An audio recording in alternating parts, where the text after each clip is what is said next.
G'day guys, welcome back to the Supercoach YouTube channel. Today we're doing a mid-round 5 review.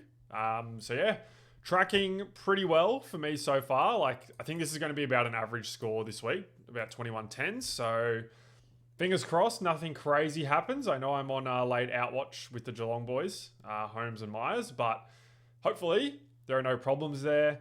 Finally hit a VC, so I didn't end up going with Daicos or Dawson. Just Dawson hasn't been good enough this year to justify, and Daicos I thought wasn't looking too good at training, so ended up going to Gawn. My backup was Sinclair, so if you haven't used your captain yet, I think Sinclair's probably your safest bet. That's in my opinion. And yeah, I think the team's in reasonably good order. If I can get Watkins on for a laid out if need be, so that is good. But yeah, the only disaster so far has been the Houston 55 and the Dawson 80, I would say. So anyway, let's get into some game reviews. So we got the Crows and the Blues first up. So Sam Walsh started this game like a house on fire. Then the rain came and there was some attention from James Peatling. And I think he had 14 points after that point. So, yeah, probably a little bit unfortunate if you had Walsh, but I think you take the 118. I think that's his best score so far. So that's through a 3/4 of the game tag. So, yeah, definitely not bad. And then the other one who went nuclear here is Rochelle, who kicked 4 goals playing 48% CBAs. So, yeah, I don't know. Awesome game for Rochelle, and to be fair, the Rochelle types normally destroy Carlton. I'm thinking of Toby Green over the years, Isaac Heaney, these mid forwards who can kick goals. They kill Carlton, they always have, and this was no different. So yeah, that was a really good win if you traded in Rochelle this week or you started. And then the other options on Adelaide, so Miller went 110. I thought Hinge would affect Miller, but Hinge got injured pretty early, came back on, didn't look good. And I think he's got a hamstring problem or a groin problem. I can't remember. But Miller was quite good. Rankin will probably be an option soon. However, just want to flag that the CBAs are still very low at 27%. As soon as the coach works out that having one of the best key forwards in the game is running around as a centre bounce midfielder is poor strategy, it'll probably go up. But he isn't there yet, old Nixie. So mathematical Matthew from Analytical Adelaide, according to Hoyne. So yeah, I just a little bit of a concern with going to Rankin so quickly. Again, as I said with Rochelle, these types tend to kill Carlton. So just calm down with the Rankin hype is all I'll say. McAndrew, another good game. Just gets it done. There's a lot of commentary from the analysts and commentators that McAndrew is not that good. I just don't agree with that. I think he's quite serviceable, gives good hit outs to his team. I just don't agree with the sentiment at all that he's been poor. So yeah, that's McAndrew. Then we got, I don't think anyone will have Phil Thorpe. And then Dawson. So this performance is absolutely killing. This Dawson is absolutely killing me. The fact that Dawson over LDU has probably cost me 200 plus points by round 4 is just so disgusting. But here we are. That's what's happened. So why is this the case? Dawson, I was having a look before, actually closed it, but Dawson he's about 2 tackles per game down and 1.5 marks per game down, which is 12 points. That is, what's he averaging? I would guess, yeah, that's the difference between this 98 and this 110. Now, he has been playing against good teams, so, I don't think there's a single bad team in this fixture so far, except for Collingwood. But still getting hundreds in these matchups. I would have loved to have seen it against Carlton, who is also a bad team. But it hasn't been Richmond North, Melbourne, Port, West Coast, Essendon yet. And to be honest, there's not many of them. I think this was just a diabolical trade-in. Just absolutely diabolical. And to be honest, the only one that I could have gone to was either a buy player who I probably should have gone there, or LDU, who I was never going there. But just seeing Dawson absolutely kill me this season is so sad. One of my favourite players. But yeah, I think he still comes good at some point, but it's probably not that good. And a little bit of a wasted slot at M8. The worst part about this for me is that he is on the first bye. If he was on any other bye, I could just take him through the byes and sideways him. But unfortunately, I can't even do that because he's on the first bye. So, yeah, that's been a disaster, unfortunately. And I think that Dawson probably isn't a premium going forward. So you can cross him off your list, I think. Worrell was... he just had a bad game. So 9 clangers. Obviously, this fantasy score is a little bit concerning, but didn't rack up the marks this week. So, for whatever reason, the conditions played into that with the low mark game. But yeah, just didn't get the marks. Like normally he's been getting like 7+ marks. Mark is, I think, 3 points. So, yeah, he's missing 12 points there. And also all the clangers. So, probably his worst efficiency game. And he put up a stinker. So, that was unfortunate for owners. And probably, if you're a non-Worrell owner like myself, that was probably the first time you were happy watching this Worrell guy this year because he hasn't killed you. So, yeah, that's Adelaide. Spoke about Walsh. Chera, like, I just, where's the CBAs? So, Jagger has 30% CBAs. They're running Walsh, Chera, and Cripps the whole game in the centre bouncers. It is the slowest midfield going around. And you've got guys like Sam Berry just exploding out of the contest, and they're not quick enough to keep up with Sam Berry. I'm not the biggest Voss hater. I think he's been dealt a bad hand in terms of his list, but like this does my head in this midfield mix. It's just slow. Like none of them can kick. It just does my head in. So I think like there's capacity for Chera to be moved to half back or half forward, wing. I don't know, but they need Jagger in there. And obviously, I want Jagger to go well because I have him in Supercoach, but I just think it makes sense as well. So, I don't know. I wouldn't be even contemplating trading Jagger at this point. Not worth it. The rookies have ups and downs even when the roles are good, so I wouldn't be worried about Jagger at all. He can clearly still find the footy. Newman. So I had a question about Newman last week. My problem with Newman, and he's given you 2 reasonable scores so far, is he's like 33, coming off a serious knee injury, and has never given you primo numbers before. So I just can't see this pick working. And I think Dale is at a similar price now. If you really wanted someone at that price point in defence, I would probably take Dale. That being said, Dale's bye is very bad. His mid-season bye. It's that round 16 bye with Melbourne, Geelong, and St Kilda, which is like probably 3 quite relevant teams. For Supercoach in terms of premiums, like 2 for Melbourne, probably 3 or 4 for Geelong if you count Stewart, the host of Dogs players, and then like the host of Saints players. So Dale's probably not a great option either, but just food for thought. I don't love Nick Newman. Lewis Young. So Dirksen played as well. Oh, Dirksen only went 40 in the end. 3 frees against. So it's probably like more like a 50. Yeah, 6 clangers. I don't know if Dirksen holds. I did think that Lewis Young was extraordinarily poor. I think Lewis Young is putting together one of the worst seasons I've ever seen for a key defender. Just gets smashed every week.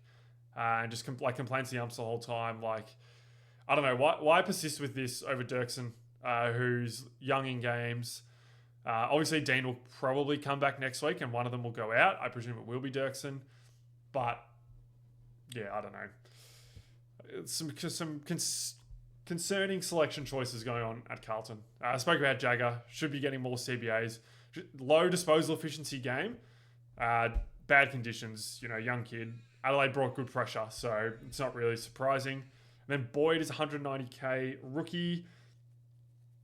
Don't want anything to do with 50s at 190k. You want a little bit. You want 60 floor at 190k. So I think Boyd is not going to be worth it. So cross him off your list. I think if Dirksen held and Young got dropped, I think you could make the case that it's worth going there, but the job security likely won't be good given how much leg rope Young's already been given.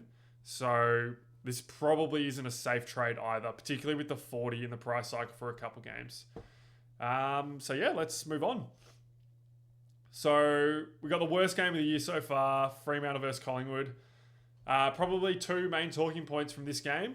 Luke Ryan prime Luke Ryan with the 10 sideways marks and the 25 disposals, and Dan Houston with his worst game probably ever.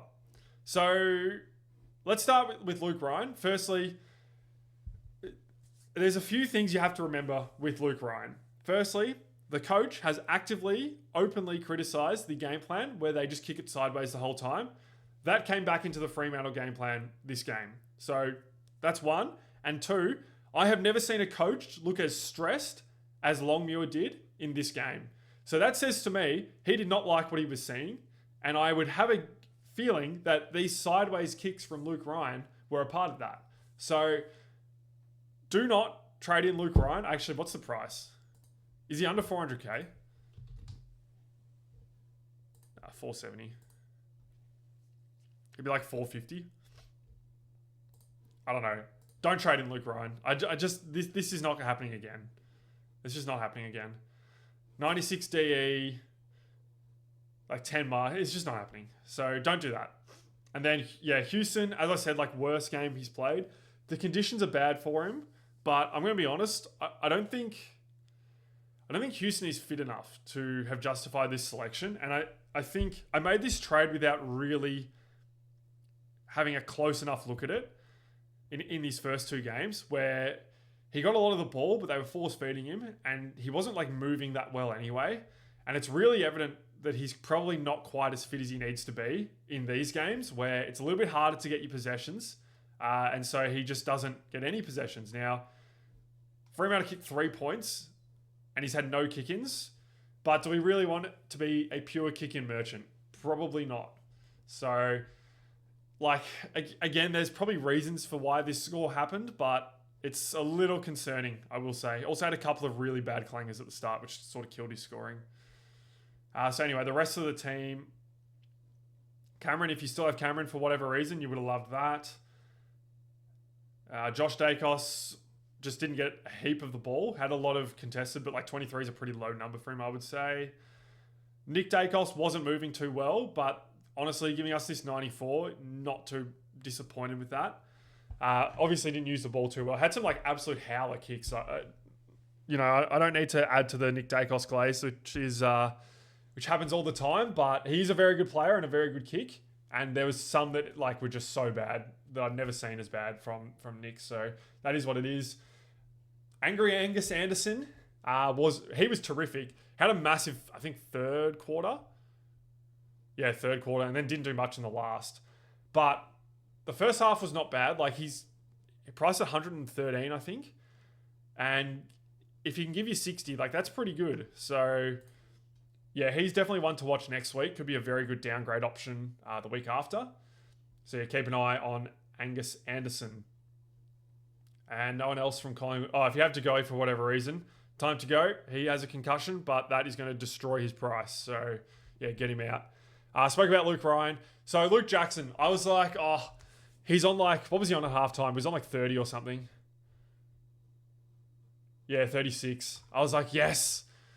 Finally, Luke Jackson is not killing me this week. Like, I've got a good game. Yes. And then Sean Darcy goes down with concussion. So hoping Sean's okay. But that meant that Luke Jackson went bananas in the second half and gave us a 125. So, yeah, I don't know. Just, it's so obvious that if Luke Jackson was solo rucking, he would be R1. And like by the length of the Flemington straight, I would say.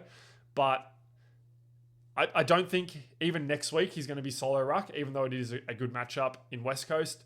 I expect Mason Cox to come in for a week while Sean Darcy is recovering with concussion. We will see at team sheets. Clark is a good footballer, but not overly piggish. And to be honest, like if Clark has 27 disposals, normally you're getting like a 115. But yeah, I don't know. Clark's a really good footballer. I hate owning Clark because he doesn't call for the football. It's sort of similar to Houston where he doesn't call for the ball either. But whilst Clark is putting out good scores, you've got to be happy. So it is what it is. Was much better than last week, obviously. And yeah, well done to Clark. Murphy Reid, if you had him, was pretty good, but you probably want a little bit more than 84. Brayshaw and Sarong, so I don't think either of them got attention either. So that is alarming. very alarming if you have them. So yeah, I don't know. I kind of forecasted, not to this level, but kind of forecasted that their scoring outlook wasn't looking too good this year. And it has eventuated so far. So I think if you're not looking at making any trades this week, I don't know what their prices are. What are Brayshaw and Sarong priced at? Brayshaw is 570. What did he score? 73. Okay, so he's going to be like 550. I think Sarong's probably a little bit more. Yeah, Sarong's going to be 567-ish. So yeah, I think you could entertain sidewaysing them if you're not spending a heap of cash on doing it. So Noah Anderson's coming down. You probably wait one more for Noah Anderson.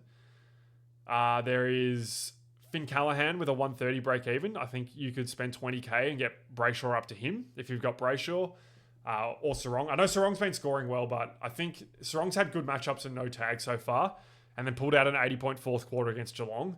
So, you probably don't want to move Sarong on. I think Brayshaw you should move on, but yeah, maybe not Sarong. And then the only other one here is Scary, who I thought he actually played pretty well. He just doesn't get a lot of the football. Yeah, like 100 DE on these. This was 7 handballs. They were all like really good handballs, which it freed up a lot of players to make like damaging drives. Obviously, they didn't score much, but he was putting his teammates in good positions. So I thought he played well. Anyway, let's move on to North and the Lions. So I've watched about half of this game. Obviously, my team got done by Essendon this week. So I was pretty depressed, and I don't feel like watching the other half of this game. So basically what happened here is Luke Parker in the third quarter, he went 82, and he took like 5 contested intercept marks. So that's why he scored so well. Sheasel just had a good game. LDU had a good game. Again, I can't believe this. Dawson over this is killing me this season, but here we are. Trembath is an absolute ripper player. Blamires, 79. He was really good in the first quarter. I don't know what happened in the last. So he had a really good last quarter as well. Oh, he only had 11 in the first quarter. What the hell? I swear he was on like 20-something. Anyway, I guess scaling changed or whatnot, but yeah, Blamires, really good player. So yeah, keep holding him. Hope you have him on field. McKercher, so started the game really well. Once again, like 43, it's not too bad for 440k. But yeah, just butchering it late. Also, I've read, so yeah, I don't know. Like, I will say the start of this game for McKercher looked much better than last week, where he was going like purely sideways last week, whereas this week he was taking ground. So I think as far as a North Melbourne thing, that was better to see. But yeah, just fades out of the game again. And then Coleman Jones, no interest in this. And that is all the North players. So on the Lions side, Neil, I think we're going to have the question again. Do we go Lockie Neil? I am saying no. Just at the age, like McCluggage only 56 TOG. I still think McCluggage is the one who's going to get attention, but teams may go after Neil. Neil is a proven, it is proven that you can beat Neil with a tag. So that might incentivize teams to go after him instead of McCluggage. I think that's unlikely, but it is possible. Draper 117. So again, I said this before. If Fort was not in the side, Draper would be very interesting. Very interesting. But obviously he's kicked 2 goals here playing forward. Not going to do that too often. So yeah, probably going to pass on Draper for now. But if for whatever reason Brisbane change their setup and go with the 1 ruck, I will be very interested in Sam Draper. McCluggage managed minutes, just coming back from this game. Still ripper score, 91 AFL Fantasy and 56 TOG is unbelievable. Who else is relevant here? No one has McCarthy. So Dunkley is going to be very cheap, but I think he's had a very interrupted preseason and he hasn't had a good game yet. So I'm saying we avoid Josh Dunkley this season. I think Will Ashcroft still has a problem where he's not the number 1 man in that midfield. I don't know what his CBAs are. They'd be higher this week because of McCluggage, but yeah, 77, like that is good. That's a good number. Don't get me wrong, but he also got tagged by Simkin this game. It's worth noting. But yeah, I don't know. I think this is not the Will Ashcroft season. We're coming towards that, but we're not there yet. And then Ty Gallup, like, this guy's so lost in defence, and I can't believe he's playing over Zach Kostelski, but here we are. I've done that to death, so no point going there. And then Dane Zorko had a calf problem. He's going to miss some time. So if you've got Dane Zorko, you got to move him on. Whitfield is cheap. Nazai is probably going to be at a good price, unless he goes absolutely absurd today. They're probably your best options. There is also another one that I'm about to talk about, Archie Roberts, who I think is worth considering. So we're going to move on to this game. I'm not going to talk about this game at all because it depresses me. Okay, so let's get this over with quickly. Gawn, good. Farrow, good. If you have him, fantastic. If you don't, probably too late. He's going to be like 220k or something, so you've probably missed the boat. Parrish, 137. Like, how can you predict that? That Parrish just winds back the clock. Merritt, good. Steele, fine. Pickett had heaps of clangers and got tagged and still went 94, so if you had him, you'd be happy. Sharp, another good score. Xavier Lindsay, spike score. But the main one here is Roberts. So in this chip mark style that Essendon is playing, which is borderline unwatchable, by the way, he's just scoring so well. I've been having a look at this. The problem is, I don't think many teams are going to be in a position to get Roberts this week. And if I was, I would get there, but I don't think I can. Like, even if I boost and go Butterick, Watkins, and Lombard, like, I can probably get the cash, but who am I boosting to? Like, none of the downgrade options seem that good. So that's sort of where I'm landing on that one. But yeah, like these scores in this was the game where the game style changed to be this chip mark keepings off nonsense. So again, I think Roberts is... I actually think Roberts is top 6 in this game plan. The problem is, does the game plan stick? Do they move Roberts around the park? So in this game, Merritt had like randomly really low CBAs, probably to accommodate the McGrath tag on Pickett. That is what happened. Obviously, Caldwell did as well. Sardis in. Roberts has been having CBAs previously, so does his role get moved up the ground? I don't know. But I think Roberts is like genuinely very interesting option this week. Anyway, don't want to relive that anymore, so we're moving on. Sydney versus the Suns. So Isaac Heaney near 200, so back-to-back 180 pluses from Isaac. If you traded him in off his buy, you have done an absolute amazing trade. What was the price off his buy? It was starting price, wasn't it? Yeah, it was. 593. This was only a 156? Okay, I thought that was way high. My bad. Anyway, Heaney just absolutely killing it so far. Got rested last week as well, obviously. But yeah, I don't know. He's so good to watch. Like, just kills it at the contest. Good ball user. Hits the scoreboard. Love watching Isaac Heaney, so that was good. Then Grundy. Good score against Wits. Obviously, the Norwood Oval's good for these guys who tackle a lot and the rucks. I don't know how many ruck contests there were in this game, actually, but... where does it show me the ruck contest? No, I got to add it up. So 43, 46. What's this? 82. So that's a touch high this year, but probably average last year. Yeah, I don't know. I was watching this. I'm pretty happy. This was only a 124 to be honest, as a Grundy non-owner. So yeah, still my plan with Grundy is to try and lock him in after he goes Gawn, Cherry, Cameron / Steen. Oh, I didn't talk about Steen. Yeah, Steen was dreadful. So, I don't know. The usage was kind of weird from the coach. But I don't know. Like, he's definitely not fieldable. And I don't know if he's going to make much cash from here. So, yeah, not ideal. Mills was good if you had him. Got a knock early, but played out the game, even though he looked quite sore. McInerney was good again. Just hits the scoreboard. Some bad turnovers, but that kind of is what it is. If you had Blakey... I don't know. Blakey's kind of a weird one. Not many marks this game again, whereas Blakey probably normally gets 4 or 5 more marks. You know, that's like 15 points. So, yeah, that's the Blakey score. Roses, if you traded him off his calf, you're probably spewing because this 84 is very good and it's going to make a lot of cash. What's Sydney's run like in the immediate future?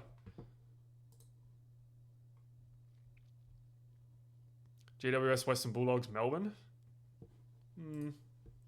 Okay, maybe it's not too diabolical then. We'll see you next week. So Jai Sarong 75 just gets it done. To be honest, like these stats, he's had 7 tackles. Yeah, I don't know. Really happy with Jai Sarong. Just keeps ticking along. Going to get to like 350k, I think. So he's been a great starting selection. Jordan tagged Anderson this week. So I think the tags are back on the menu with James Jordan. And no one else here is relevant. On the Sun side, I've seen some people with Bodie Hewland. I don't know why this pick is working, I'm going to be honest. Like, I don't understand why he's getting so much ball. Oh, he's got 9 kick. Oh, he's most kick-ins. Interesting. Very interesting. I think Bodie Hewland's a ripper player, by the way. Like, genuinely good defensively. Really good kick. So I'm not surprised it's gone this way. But yeah, he's been super good so far. What's he averaging? I feel like he's had some big games. And he was probably there. I think he was their only ton last week. Yeah, 95, 122, 100. Yeah, he's been awesome. So, yeah, well done if you went there. Rao was back. He played well. 17 contested. Just a good, solid Matt Rao game. Still going to get better. I think the hand is still clearly affecting him. But, yeah, he was much better this week than last week. Who else is relevant here? So, Noah Anderson, 72 through the tag. To be honest, I'm of the view that if Dawson had these stats, this would be a 50, but I won't lament. I won't go on and on about that. Yeah, he was poor through the tag. And then Touk Miller just had like a bunch of clangers, low disposal efficiency. So that's really good for non-owners because he's going to be a forward next week. Yeah, definitely a forward next week. And he is a lock for being a top 6 forward. So not sure what the price will be. I can probably estimate 104. So he's going to go down like 27k. So he's going to be 540 with Essendon next week. Ooh, very interesting. So yeah, the Suns also come into a huge run of games at home after this. So it's Essendon and then Hawthorn, which is away. But then we've got home game, home game, home game, and home game. And then one against North in the middle. So yeah, very interested in Touk Miller after this week. And honestly, I'm very interested in Noah Anderson as well. So yeah, keep them on your watch list. If you have Anderson, do not trade. That is the definition of buying high and selling low. He started the season really poorly. He will come good, okay? He will be fine. And he's also fit, which is, this season, that is very relevant that he's fit. So, yeah, and then Goulburn, 39. I think him and Lombard are probably out for Petrarca and what's the guy's name? Humphrey, the future Melbourne Demon star, next week. So, yeah, just a watch on this. There's a chance that someone else loses their role, like Davies, because there'll be too many midfielders then. Oh, no, I don't think Davies was that bad this game. So, although only 2 tackles, I think that's what he's in the side for. So, maybe he gets dropped and Lombard holds. And then the Hawks versus the Dogs. So, probably the big story out of this game. Well, there's 2. Ed Richards got injured and he looked quite bad with that ankle. So, really hope that Richards is okay. That would have been dreadful to see. At least he played out most of the game. But if you held after last week, yeah, that's very unfortunate. So, yeah, I'll just start on the Dog side because I think the Hawks aren't really relevant this year. And then Bont, 84, still had 102 fantasy, which I was honestly surprised about, but one of his lowest disposal efficiency games I can remember, which means he only went 84. So finally, a Bont down game, and it came in a big way. I will say that for non-owners, the Richards injuries and the Libba injuries and the Tim English injury in this like Hawks Geelong fixture is like kind of the perfect storm as a non-owner. So feeling quite fortunate in that regard, but obviously hope Richards, Libba and Tim are okay. But yeah, I think we're going to be able to get Bont for cheap for Bont by his standards soon because his run's not that good. Like Hawthorn, Geelong, Sydney, Freo before it opens up with Port, Carlton, Melbourne, Collingwood. Like he could be, he normally kills Freo, but he could be quite potentially cheap. Like he could actually get attention in this game as well because there's no Richards or Libba. Libba might be back by then. I don't actually know what Libba's timeline is, so I won't speak that far ahead. But for non-owners, this is like a perfect storm. And then Darcy started the game like a house on fire, but just couldn't keep going when the Dogs could not score. So The Dogs had points in this game where they just could not win the football and they could not move it. So that's why this happened. Dale, 74. He's going to be very cheap. I don't know if I want Dale. I spoke about Dale earlier when talking about Newman. Just like, there hasn't been really a good game this year apart from this Essendon slogfest. There's a pretty good Marvel run on the run home though, so yeah, I don't know. I'm not interested in Dale this year. And then Selwood and Butterick. I took Selwood off my field like 2 minutes before the game, and I'm absolutely spewing about that. So going to need a big game from Lindsay here because this looks like another rookie roulette loss for me. And having it come 5 minutes before the game is absolutely tragic. But yeah, 9 contested, just like a bunch of spoils as well, I'm sure. Where's the spoil count? Oh, only 1. Interesting. But yeah, Selwood is actually he's a good player. And I think he enables Dale. I don't know why Jakes was rested, but he enables those types to push up the ground a bit harder. They don't have to do any defensive work. Obviously, Dale hasn't been doing much defensive work anyway. And Butterick's kind of the same, where they sort of free up Dale a little bit. And then Butterick, 72. Started the game really well and then just didn't keep going. So I think you could hold for another game. But it's probably time to go with Butterick. How much has he made? So he's made 52. He's going to make 10K this week. So he's made 60K. So probably another bad start, but is what it is. Had a bad year, so that's what happens. Anyone else relevant here? Fraser just had a poor game. Dolan is like on the bubble this week, but wouldn't be going there. Don't think he holds.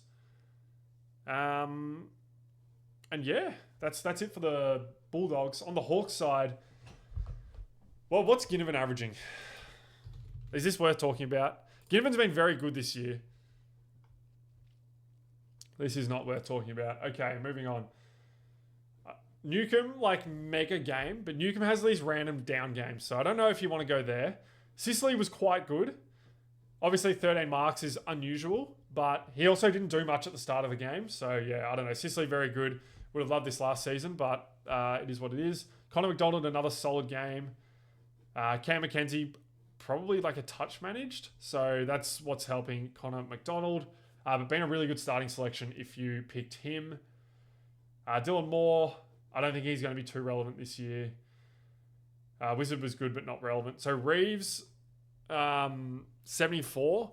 You want a little bit more against an 18-year-old, I think, in the ruck. I didn't speak about Emmett, but Emmett's going to be rookie price player on the bubble next week. He's just going to be out for English. He was dreadful, so he might not even play next week. Just too young for the ruck. But yeah, Reeves, like 13 hitouts to advantage, but 4 touches. He actually kicked a goal at the end as well, which I was sort of cheering for this. He was on 62 before the goal, and then he finished on 74, so that's what I get for cheering early. But yeah, you'd want a bit more from this, I think, if you went there. And then Flynn Perez is probably the other one. I'm not sure if he has good job security so he's playing for Scrimshaw at the moment, who was managed this week. Scrimshaw has been bad this year, but he's better defensively than Perez. Although I will say Perez did nothing wrong this game. Like, he was very good, I thought. So yeah, we'll see if he holds. But his job security is probably quite bad. So yeah, there's not looking like being a great rookie downgrade option this week. I am like, as far as what I'm thinking, like I could still boost Watkins out this week if I wanted to. So that would net me like 60K because I'd be going to Lie. But I'm not convinced that Lie's a good pick either. The reason for doing that would be to upgrade next week. And that 120K on Butterick's head doesn't really get me anywhere. Like, it doesn't get me to Roberts, who's probably the cheapest player I'd be looking to upgrade to. So it doesn't even get me to Rochelle if I wanted to go there. So I don't think I'm going to be upgrading this week. I actually probably won't be trading this week, which will be a nice change. We'll see. I need to make an assessment on whether or not I think Dirksen holds. It's probably a no at this point, but we will see. I don't know if we have any debutants this week or like one gamers. I'm trying to think. No, I'm pretty sure we don't. Oh, we have. No, Zadal got dropped. No, so there's going to be no downgrade option next week, I think. That's very appealing. So yeah, that's how we're going so far.